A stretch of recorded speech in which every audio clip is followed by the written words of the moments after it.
confrontación, la lección 2 de nuestro cuadernillo, y le he mencionado dos cosas que son muy importantes en el manejo de conflictos y de confrontaciones. Hablamos del asunto de la voluntad y el asunto de la percepción. En el asunto de la voluntad dijimos que había 5 bien importantes que teníamos que controlar para que tuviéramos una voluntad fuerte. Les recomiendo que los que son papás adquieran el libro Cómo criar hijos con voluntad fuerte, con voluntad, porque la voluntad se cultiva como cultivamos la fe, como cultivamos el amor, se cultiva la voluntad. Y es escrito por el doctor James Dobson, Cómo criar hijos de voluntad. Una de las cosas que usted debe haber notado ahora que es adulto, que a usted no le enseñaron a decir no. ¿A cuántos se les dificulta decir no? A todos, porque no te enseñaron, no te educaron a decir no. Cualquier amigo, cualquier amiga que viene, comadrita, compadrito, vecino, viene, te invita no sé a dónde, te cuesta decir no. Te cuesta decir no a invitaciones, te cuesta decir no a actividades, a fiestas, a labores que a veces no tienen nada que ver contigo, pero no sabes decir no. Entonces no tienes una voluntad firme, fuerte, y para eso le estoy sugiriendo el libro Cómo criar hijos de voluntad firme o fuerte, porque niños tenemos que educarlos a que sean fuertes en su voluntad, pero ahora que somos adultos, cómo tenemos que desarrollar una voluntad firme, una voluntad fuerte. Y hablamos esencialmente de 5 cosas, 5 que son bien importantes. Dijimos que tenemos que controlar la mente, tenemos que controlar lo que sentimos, tenemos que controlar lo que hablamos, tenemos que controlar el tiempo y tenemos que controlar el dinero. 5 cosas fundamentales que tienen que ver con nuestra voluntad. Ahora, ¿por qué es importante este punto en el asunto de los conflictos y las confrontaciones? Porque estoy seguro que hay gente que en su voluntad es hipersensible, es ultrasensible, es decir, que hay muchas cosas en su voluntad que se salen totalmente de control. Inclusive pudiera ser que hay muchas sensibilidades enfermas en nuestra vida. Ahora, ¿es malo ser sensible? No, la sensibilidad es natural, inclusive sería anormal una persona que no tuviera sensibilidad.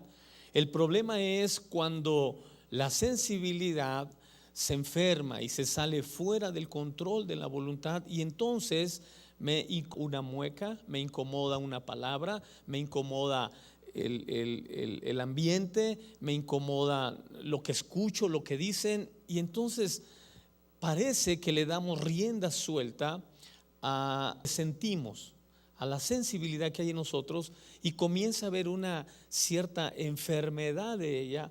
¿Por qué es importante esto en tu voluntad? Porque tú ves en la escritura que la primera característica de una que es hipersensible es que es muy exagerada en su apreciación de las cosas. Por ejemplo, quiero recordarle el capítulo 18 de Primera de Samuel, cuando dice la Biblia que se encuentra Saúl y David, y en ese encuentro se da un comentario sobre tanto Saúl como David. La gente comienza a comentar: Saúl mató y David mató a 10,000, o Saúl mató a 1 y David mató a 10.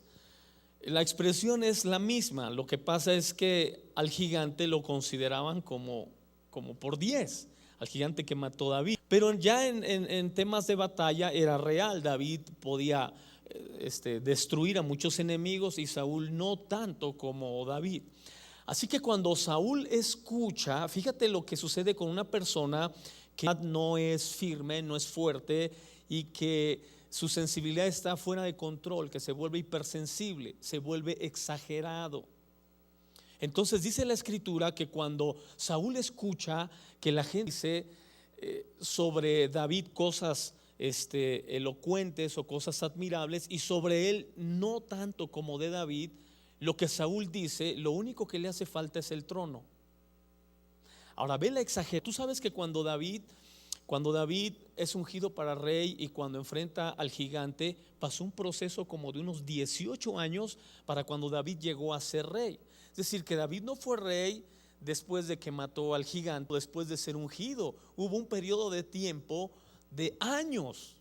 Ahora imagínate en ese tiempo, una de las personas que usamos mucho como ejemplo los predicadores en la Biblia, que son el modelo de cómo una persona puede destruir un proyecto de vida al 100%, porque el proyecto de vida de Saúl, creo yo que era el proyecto de vida más alto al que un ciudadano hebreo pudo haber ser el rey de Israel. Un proyecto de vida muy ambicioso, muy grande y que representaba muchas cosas para una persona, pero Saúl destruyó todo su proyecto de vida.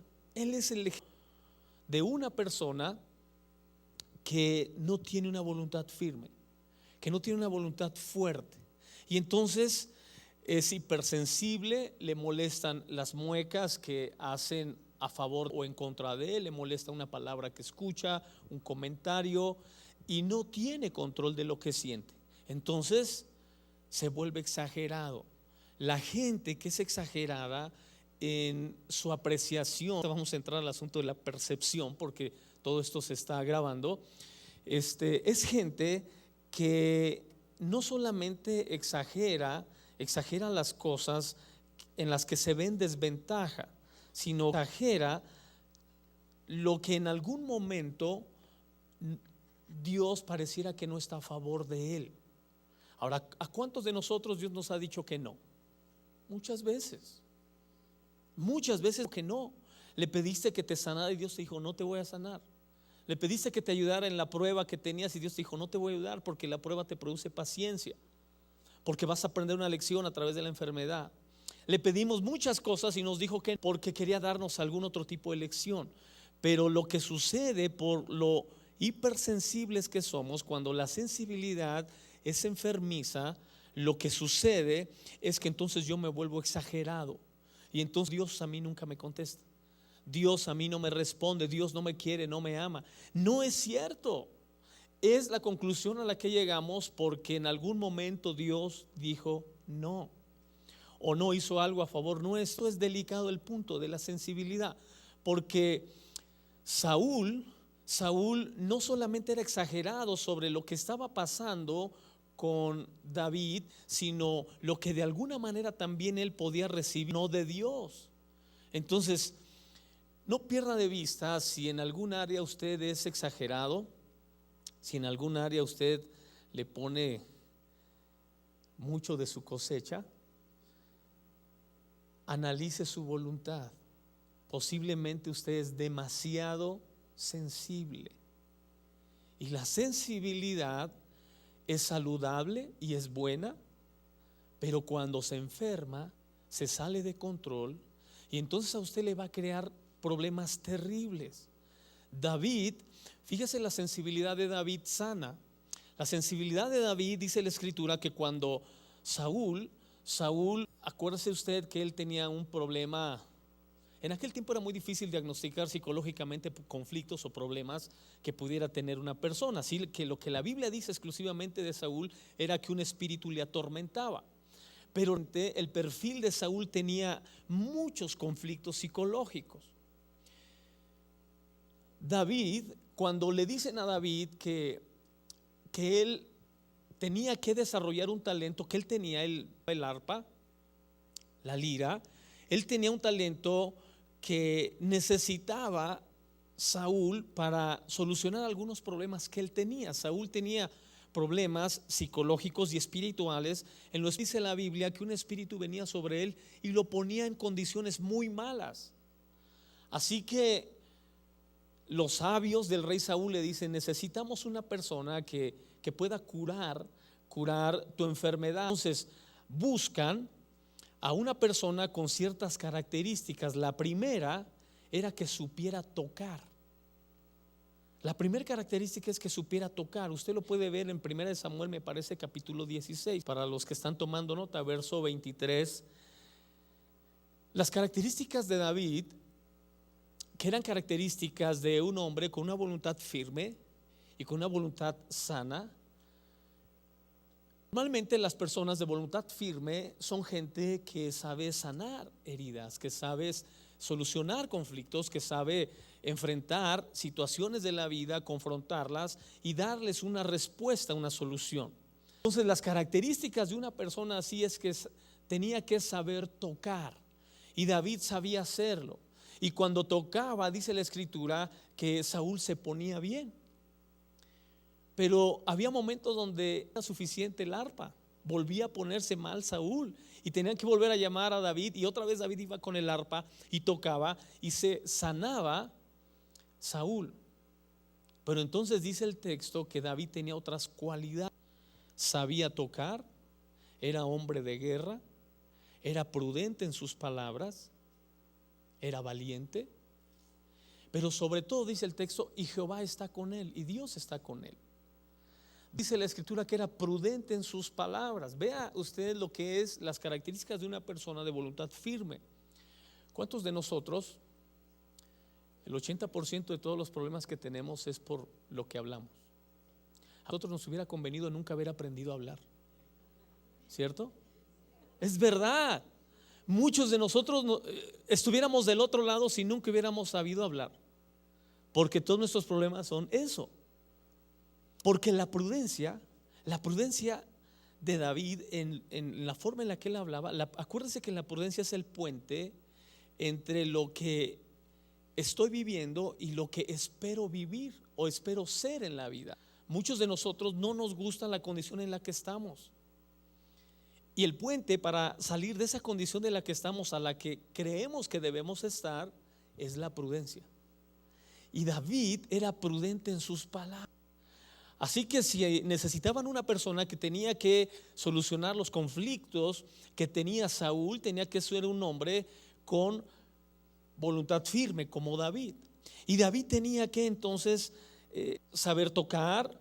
Ahora también dice la Biblia que era hermoso, de hermoso aspecto, ¿no? Mire, usted tiene que aprender que la gente que soluciona conflictos y confrontaciones es gente multifacética. Las mujeres lo saben muy bien. La belleza que usted tuvo o tiene, que le ayuda a solucionar problemas, hay problemas que su belleza no le ayudan a solucionar, que lo tiene que solucionar, habrá bien dicha. Y hay problemas y conflictos que las palabras solucionan, y hay otros que tampoco lo solucionan, que entonces necesitas la valentía, o que necesitas la oración, la seguridad que tenía de que Dios estaba con él. Entonces, el ser multifacéticos en la solución de conflictos y de confrontaciones era la clave en el liderazgo de David. Por eso es que David, cuando no solamente sabe tocar su instrumento, sabe usar su don, su talento para cumplir una misión a la que es llamado, pero también tiene otras cualidades de las cuales valerse, porque sabes que en algún momento va a servir lo bonito que tocaba el arpa. Y dice la Biblia que Saúl volvía a ponerse mal, y entonces tenía que salir el hombre prudente con las palabras. Tenía que saber hablar, tenía que saberse expresar. Varias veces una confrontación con Saúl, y la forma en la que David hablaba quebrantaba a Saúl. No era suficiente para cambiarlo, porque Saúl tenía muchos conflictos, pero le ayudaba a solucionar el problema. En alguna ocasión David le dijo a Saúl, le dijo: ¿quién soy yo de ti, rey? Soy como una pulga delante de ti. No soy nada delante de ti. Y eso hacía que Saúl, ese deseo de quererlo destruir, de quererlo matar, se bajaba, se disminuyera. Entonces, la prudencia de David hace que la gente hipersensible pueda tener una alternativa de solución a conflictos y a sus problemas. Otra de las cosas que también afecta mucho a la gente hipersensible es que también le cuesta mucho entender que no nos gusta a nadie, pero que las comparaciones son inevitables en la vida. Las personas Por eso tienden a comparar. La gente hipersensible no acepta y no tolera ningún tipo de comparación. ¿Cuántos dicen amén? ¿Se acuerda cuando llegaron con Juan el Bautista? Sus discípulos, ¿qué crees? Hay un hombre que bautiza más gente que tú. Yo soy Juan el Bautista. Si hay alguien experto en bautizar, soy yo. No, ¿qué crees? Hay alguien que bautiza más gente que tú y se llama Jesús. ¿Sabes qué hizo Juan? Juan le dijo: nadie puede hacer algo si no le es dado del cielo. Nadie. Y el que alguien bautice más que yo, si le es dado del cielo, qué bueno. Pero vea que muchas personas, ante la comparación, su tendencia es que le saca ronchas, ¿no? A mí no me compares con nadie. Es inevitable. No necesariamente por las personas que están cerca a nosotros, pero en algún momento usted tendrá que sufrir esa comparación. Cuando Saúl lo comparan con David y ven que David es por mucho un líder más exitoso y talentoso que Saúl, entonces la reacción de él es: oh, qué fea comparación, lo voy a destruir, lo voy a dar. La tercera cosa que no soportan las personas hipersensibles, no solamente no soportan la comparación, no soportan el éxito de otros. Y déjeme decirle algo, tiene que quedarle bien claro: siempre habrá en el trabajo personas más cerca al jefe que usted, y más talentosas y que más sepan que usted. Siempre habrá hijos mejores que los de usted. Amén.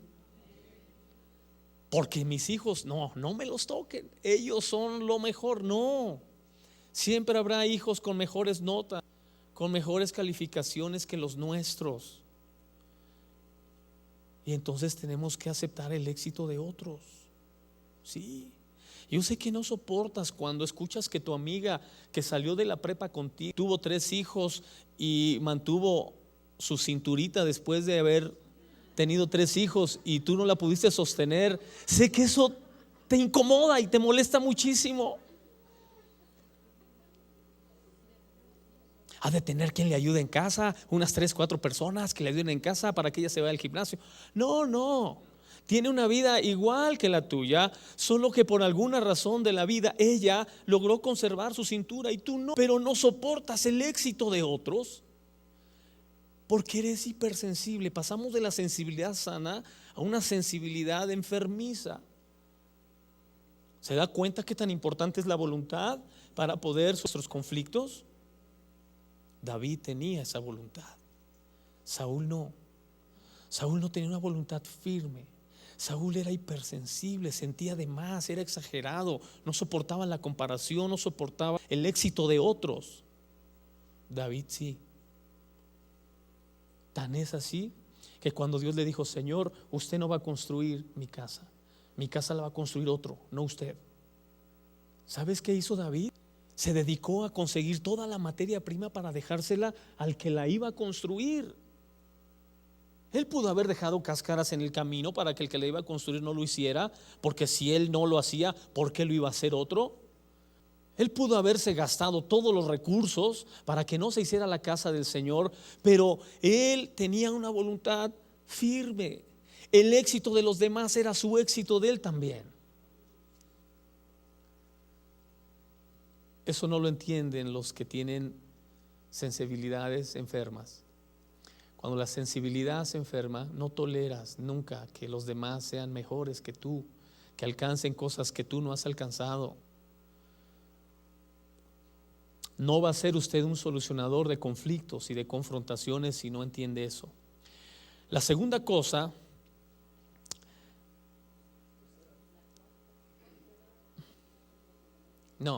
ya me voy a salir de ahí, de la sensibilidad. Me voy a salir de la sensibilidad para entrar al pasaje que quiero que meditemos y que nos quedamos un poquito atorados con esto semana pasada, que es cuando en el Evangelio de San Marcos capítulo 8 versículos 23 al 25.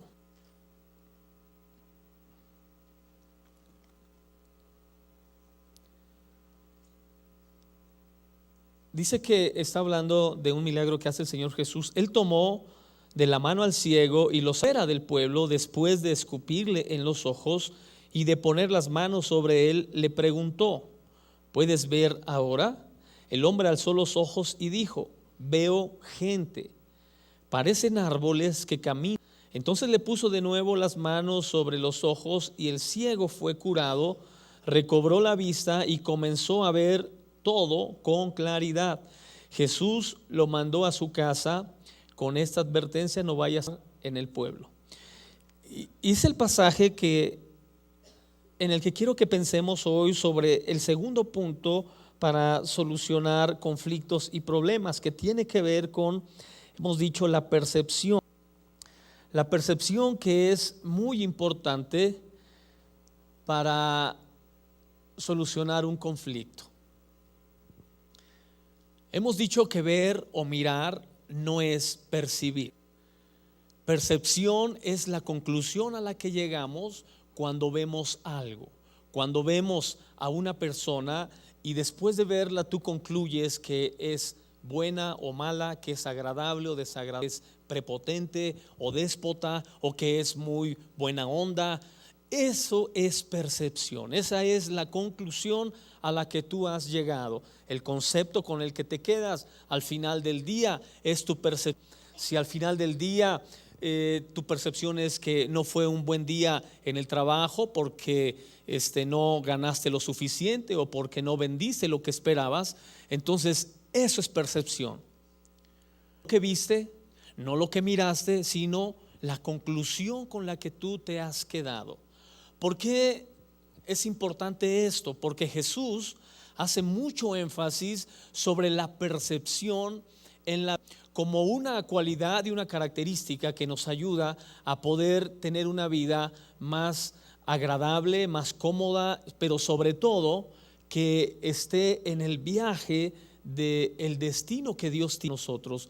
Yo le he enseñado a usted que lo que yo he descubierto entre las personas que terminan su vida con las manos vacías, sin logros, sin fruto, la única diferencia con los que terminan la vida realizándose, logrando algo, es su percepción. En algún momento de la vida tuvieron una percepción incorrecta que llevó a tener una vida desencarrilada. Se bajaron de su misión en la vida, se bajaron de su propósito y entonces tomaron otro rumbo totalmente opuesto hacia el que iban. En ese momento tú tenías por lo menos una idea de lo que querías en la vida, si es que no tenías un proyecto de vida, una idea, y de repente comenzaste a renunciar a ella, a soltarla, y no es más que una percepción incorrecta en ese momento de algo que te estaba pasando. Comenzaste a percibir la vida de una manera equivocada, las personas, el trabajo, la profesión, la carrera, y comenzaste a desencarrilar tu vida. Sabe que en México el 60% de todos los profesionistas que produce este país no trabajan en la profesión para la que estudiaron. El 60%. Eso es algo escandaloso, es muy fuerte, porque estamos hablando que el 60% de los recursos intelectuales, profesionales de este país terminan en nada. Entonces imagínese usted toda la inversión. Es como si usted invirtiera en su hijo X cantidad de dinero, de tiempo, y que al final de, no sé, de 15, 18 años de estudio, ya faltándole a él unos 3, 4 años, él decidiera ya no estudiar. Es un derroche de recursos y de tiempo y de talentos que son decepcionantes. Imagínense eso, transporte la acción que tiene esa cantidad de profesionistas sin desarrollarse como tal. Entonces, algo percibieron que los hizo desencarrilar su vida. Por eso cuando Jesús sana a este ciego, lo hace primero para que él pueda ver. Pero ver no es suficiente, porque el ciego ve, dice la escritura, que hombres, pero esos hombres que él ve, después dice la escritura que los ve como árboles. Entonces, él ve, pero tiene una percepción equivocada. Ahora, ¿cuántos de nosotros vemos a los hombres como animales? Usted sabe que hay personas que se expresan del ser humano terriblemente. Los grupos ecologistas son terribles en relación a su percepción del ser humano. El depredador número uno del planeta es el ser humano. Ya así, de depredador no lo bajan, ¿verdad? Y entonces, ¿qué percepción tiene usted de los seres humanos?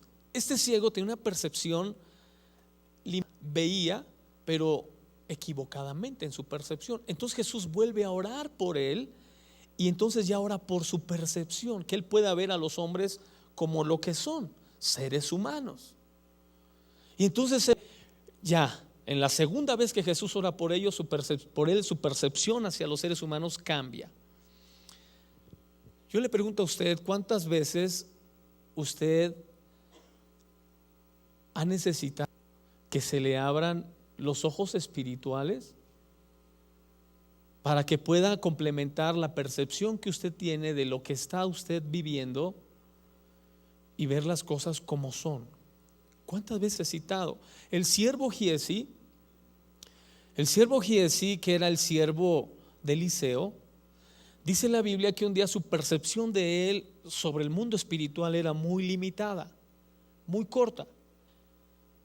Y dice la escritura que en algún momento los ejércitos asirios iban a la casa de Eliseo para matarlo o para llevarlo preso, porque ellos descubren que Eliseo le filtra información al rey de Israel para esconderse de sus enemigos, los asirios. Y Eliseo oraba y Dios le mostraba los planes de los asirios y se los decía al rey de Israel. Así que cuando descubren que hay un vidente, que hay un profeta que tiene revelación sobre el futuro y sobre cosas que están sucediendo, y que Eliseo era el que le filtraba la información, el rey de Asiria manda tomar a Eliseo para tomarlo preso o para matarlo. Y entonces dice la Biblia que en ese instante vienen los ejércitos asirios por las montañas para tomar a Eliseo y a su siervo. El siervo se asoma por la ventana y ve venir los ejércitos asirios. Eso es lo que él veía. Pero su percepción era peor, porque con el profeta y le dice: vienen los ejércitos asirios y nos van a matar. La percepción de Eliseo es: son más los que están con nosotros que los que están con ellos. Y entonces dice la Biblia que ora por la percepción espiritual de Eliseo y le pone la mano en los ojos y le dice: Dios, abre sus ojos para que vea. Y entonces Eliseo se asoma otra vez por la ventana, y entonces dura que ve ejércitos celestiales, hombres de a caballo. Esa es la expresión de la escritura, pero después tú ves en Apocalipsis esos seres, esa mezcla como de dos naturalezas, ¿verdad? De hombres con caballo y con alas, y ves seres un tanto extraños. Giezi tiene esa visión de ver hombres de a caballo y carros de fuego que descienden del cielo a favor de ellos. ¿Qué fue lo que hizo? La percepción. Tú puedes ver el mundo natural y tener una percepción equivocada del mundo natural, pero además tener otra percepción equivocada en el mundo espiritual. De ahí que Jesús tuviera que orar 2 veces por este ciego. Una, para que él pudiera ver lo que realmente estaba sucediendo, y otra, por percepción. ¿Cuántos necesitamos percepción? Usted sabe que la primera cosa que Dios hace cuando venimos a Él es que Él nos abre los ojos. La primera cosa que Dios hace es abrirte los ojos. Dice la escritura que a Adán y a Eva le fueron abiertos los ojos. Ahora, la primera cosa que ves cuando se te abren los ojos, ves tu realidad. Porque no dice la escritura que Adán y Eva, cuando le fueron los ojos, vieron que estaban desnudos. Ahora, si tú no has visto tu realidad, no se te han abierto los ojos. Porque la mayoría ve la realidad del vecino, ve la realidad del otro, pero no su propia realidad. ¿No dice la escritura que Adán y Eva se vieron que estaban desnudos cuando les fueron abiertos los ojos?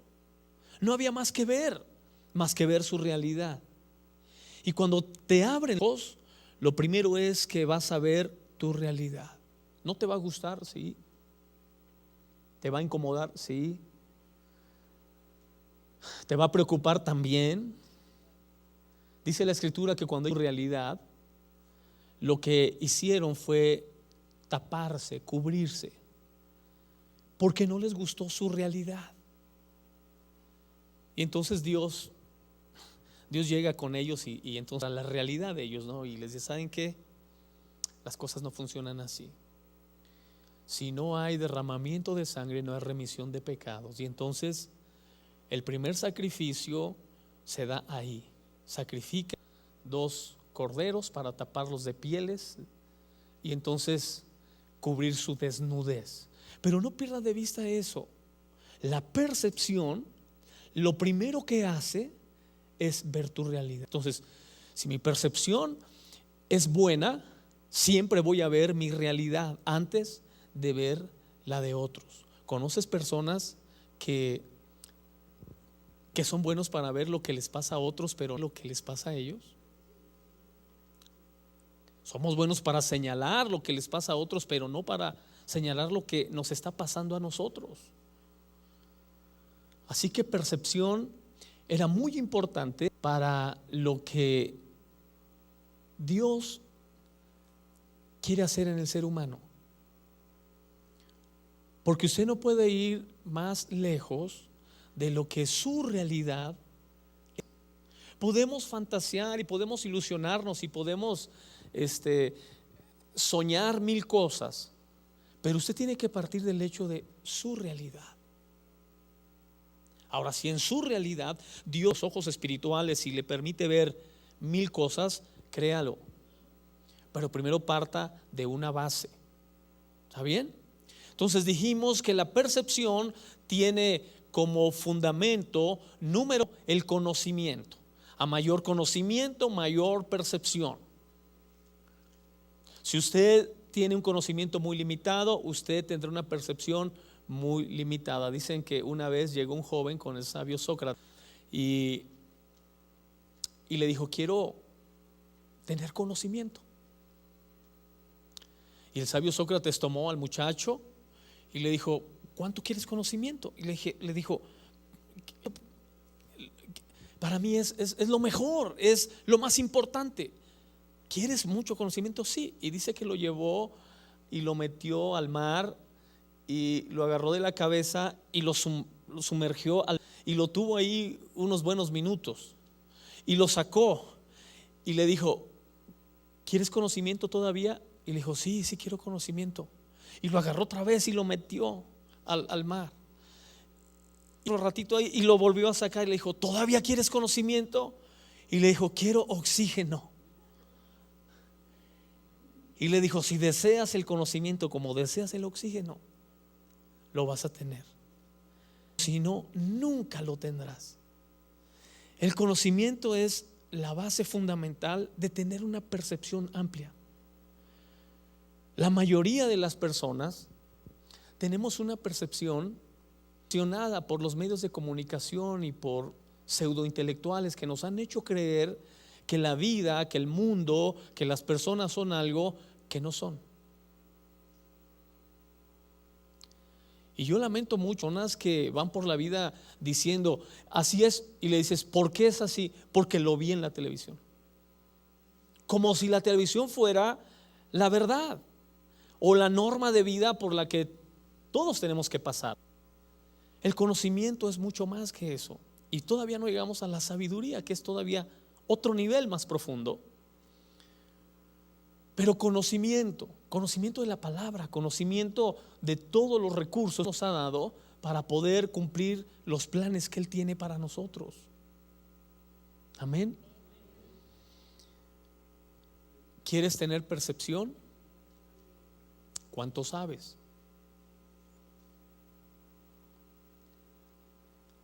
Nada más asómese un poquito a los pueblos, a los lugares, Chiapas, Oaxaca, que son los estados que registran el índice más bajo en educación. Solo asómese un momentito por ahí.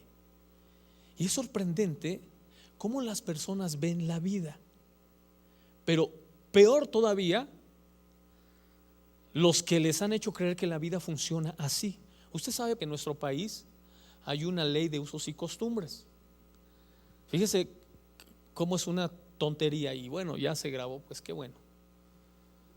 Porque como la ley de usos y costumbres en algunos pueblos de Oaxaca le permite a una persona el trueque de cambiar una vaca por una muchachita, por una niña, lo puede hacer.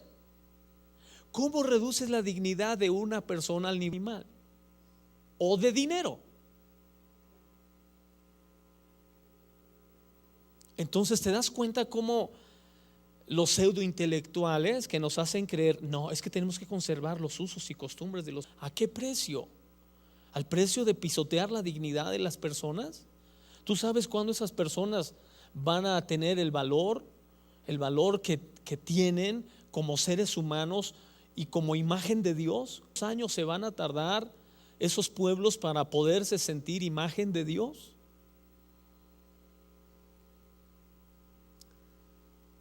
Sin embargo, como es una ley, tenemos que aceptarla todos.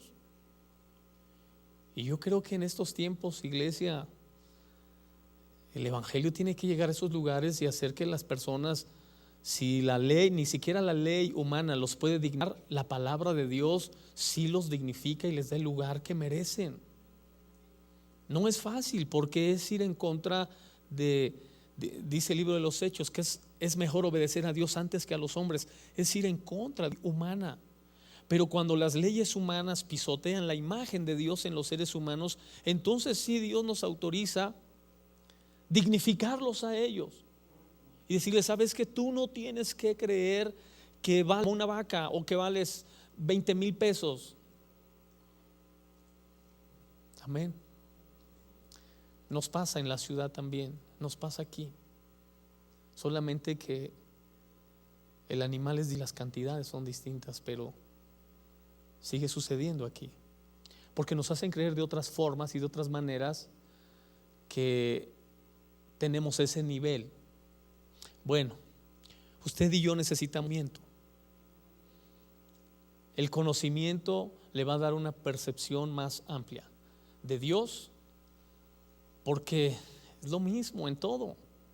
¿Cuánta gente concibe un Dios de este tamaño? Ese es su Dios, un Dios pequeñito que no puede salir de un edificio, que no puede salir de un cuarto. Y Dios históricamente ha roto todos los estándares que el mundo le ha establecido para que se quede ahí, los ha hecho pedazos, y Él se ha mostrado al ser humano de formas totalmente diferentes a las que lo concebimos. Yo he escuchado cantidad de grupos cristianos atacar los medios de comunicación, atacar las redes sociales, atacar mil cosas, en lugar de usarlas para predicar el evangelio. ¿Sabe por qué no estoy yo en Facebook? Porque yo estoy esperando el momento en el que yo pueda entrar con una palabra que pueda tener valor, significado en las redes sociales.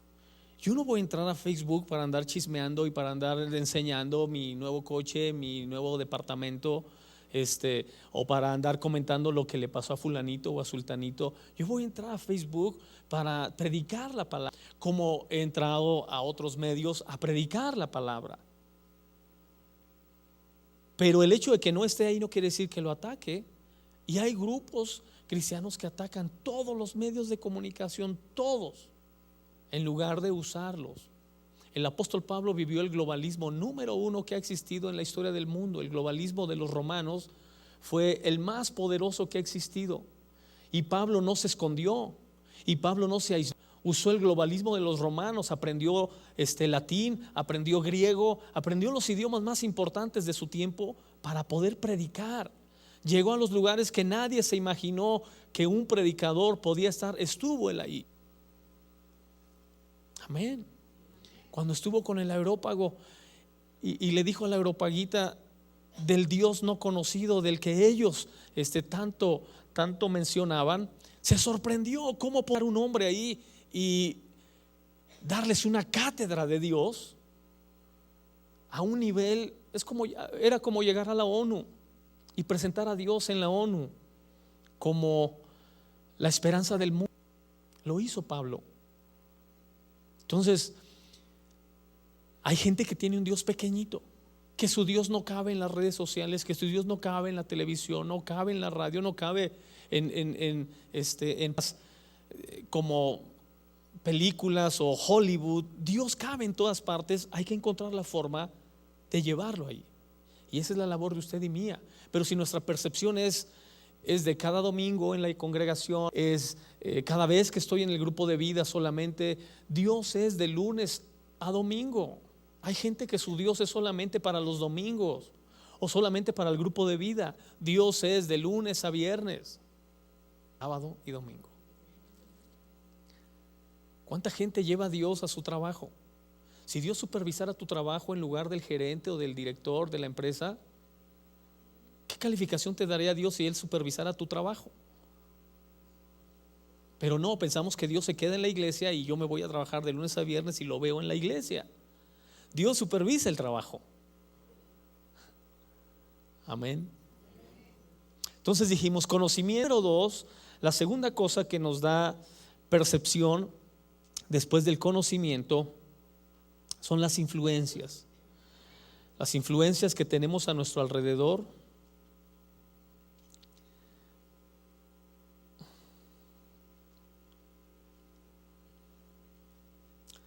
Hay un dicho que tenemos los mexicanos, decimos: dime con quién andas y te diré quién eres. Yo tengo una madre que ella, sin haber estudiado psicología, sin haber terminado una carrera profesional, era más psicóloga que un psicólogo. Tenía una percepción y una sensibilidad impresionante. Así que difícilmente alguno de mis hermanos le pudo haber tomado el pelo. Difícilmente alguna situación de la vida se le escapaba de las manos. Tenía una tremenda sensibilidad, percepción que producía en nosotros una influencia tremenda, una influencia muy significativa. Los que crecimos con alguna persona con una influencia positiva tan fuerte como de mamá y papá, sabemos que la influencia, ahora que somos adultos, sigue pesando en nosotros. Y uno pudiera decir: ya nuestra vida es aparte, ya se quedó eso atrás. No, sigue pesando su influencia. Y hay muchas cosas que las seguimos normal. Muchos de nuestros criterios siguen funcionando a través de esa influencia. Ahora, los que no han tenido una influencia tan positiva y tan buena, entonces tienes que comenzar a crearlas en tu vida. Tienes que tomar modelos de influencia que te ayuden a poder tener parámetros de percepción. Si no, entonces tu percepción va a estar dirigida por influencias negativas, influencias malas. Hay muchas personas que su forma de ver la vida es única y exclusivamente a través del sufrimiento de una persona que le influyó en la vida. Hay personas que su percepción de la vida únicamente a través del fracaso que una persona influyó en ti. Conozco personas que conocieron en casa el dolor de una separación, de un divorcio, uno de los fracasos de la vida que no. Yo le he enseñado a usted que el fracaso no es una persona, el fracaso es una circunstancia de la vida, porque muchas personas van por la vida como si ellos fueran el fracaso. No, es una circunstancia que en algún momento tiene que quedarse atrás. Pero hay personas que solo ven la vida así, a través del fracaso. Y entonces es tan fuerte esa influencia que en algún momento él llega a sentirse así y a vivir de esa manera. Entonces tienes que esas influencias negativas y comenzar a tomar influencias positivas en tu vida por las que tú decides normar tus criterios. Amén. Por eso cuando el apóstol Pablo habla sobre la forma en la que tenemos que pensar, por lo demás, hermanos, todo lo que es de buen nombre, todo lo que es amable, lo que es puro, si algo digno de alabanza, en esto pensar. ¿Por qué tienes que pensar así? Porque tú ver la vida como algo que no merece ser reconocido, como algo que no es digno de ser visto, o puedes ver la vida como algo maravilloso. Todo depende de la influencia que tú permites en tu vida. Entonces tienes que buscar personas que siempre han visto la vida como algo maravilloso. Entonces tienes que leer gente como el apóstol Pablo, como la Madre Teresa de Calcuta, gente que siempre vio la vida maravillosa. Y tú dices, esa gente, ¿por qué veía la vida así? Tenían algo que nos hace mucha falta. Uno de los secretos de la gente que siempre ve la vida positiva, maravillosa y con mucho optimismo es el contentamiento, dice el apóstol Pablo. Dice el apóstol Pablo, dijo: yo aprendí a estar contento, cualquiera que sea mi condición. Sé tener abundancia, sé tener escasez, sé vivir en cualquier circunstancia de la vida y estar contento. Esa gente estaba contenta cualquiera que fuera su condición. Esa gente puede convertirse en una influencia muy poderosa en tu vida, o puedes escoger gente que toda su vida se la pasó quejándose, renegando, insultando a la vida, a Dios, o esta gente que siempre se la pasó dando la vida a Dios, haciendo siempre algo porque las personas tuvieran más calidad de vida. Eso es lo que dice el apóstol Pablo. Eso es digno de pensar, eso es digno de meditarse.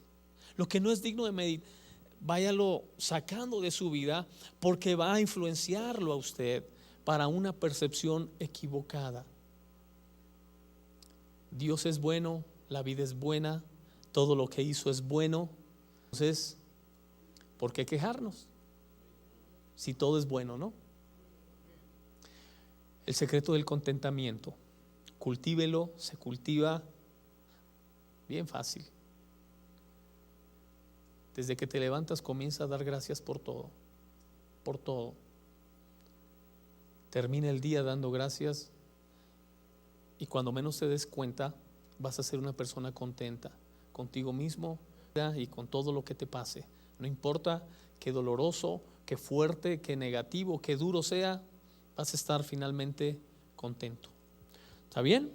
La tercera cosa que dijimos, para la gente que nos está viendo en YouTube, la tercera cosa,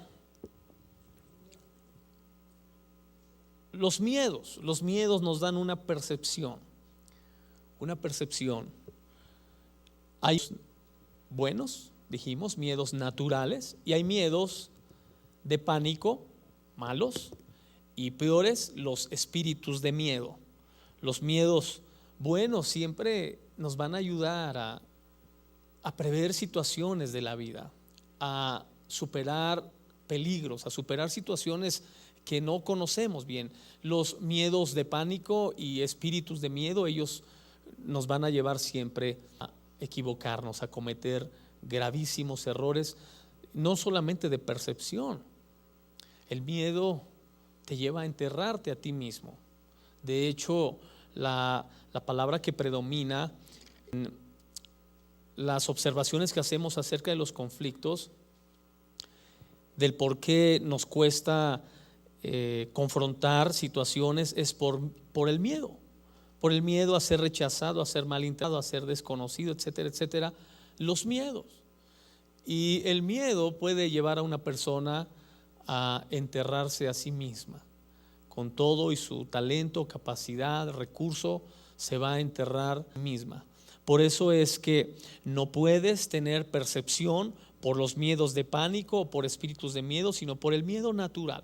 Él sí te va a ayudar a tener una percepción correcta. Las personas que que tiene percepción mal infundada por los miedos, normalmente son gente prejuiciosa, insegura y que siempre ve las cosas de forma negativa. El miedo se convierte en un filtro que su lente lo distorsiona, hace ver cosas que no son. Y número 4, la capacidad de discernir. El discernimiento también nos ayuda a tener una percepción correcta de las cosas y de las personas. Y dijimos que discernir tiene que ver con separar las cosas. Eso es fundamental. En algunos casos llega a ser un don muy espiritual, muy profundo. El discernimiento espiritual es muy intenso para poder percibir una situación que en lo aparente es terrible, es desastrosa, y a través de la percepción espiritual poder discernir algo que va a suceder, positivo, bueno, a través de esa situación. Jesús, como el apóstol Pablo, tenían un don de discernimiento impresionante. Prácticamente ellos podían leer la mente de las personas, podían saber lo que estaba pensando la persona solamente con hacer una pregunta. Con una pregunta Jesús podía saber lo que estaba pasando en la mente de las personas. Un discernimiento muy profundo que tenía Jesús.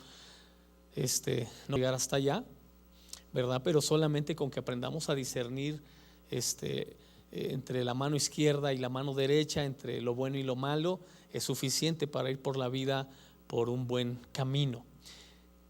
Por último, dijimos que el discernimiento también tiene que ver con su origen en lo bueno y lo malo de la vida, la bondad y la maldad que nos hemos llenado. Por eso Jesús dijo que si tu ojo es bueno, todo tu cuerpo está lleno de luz. Si tu ojo es malo, todo tu cuerpo es malo. Y dijimos que hay muchos ojos malos que ven siempre lo malo de las personas, lo malo de las cosas. Entonces, lo más probable es que esas personas se hayan llenado de maldad por la cultura, por la educación, por el sistema opresor del mundo. Las personas nos vamos llenando de maldad. Y aún el miedo es un generador terrible de maldad. Así que mucha gente, su percepción de la vida está basado con mayor énfasis que en lo bueno. Conozco personas que han tomado la decisión de poner un 10 en la frente de todas las personas antes de sacar una conclusión acerca de ellos. Primero los califican y luego entonces ya concluyen o perciben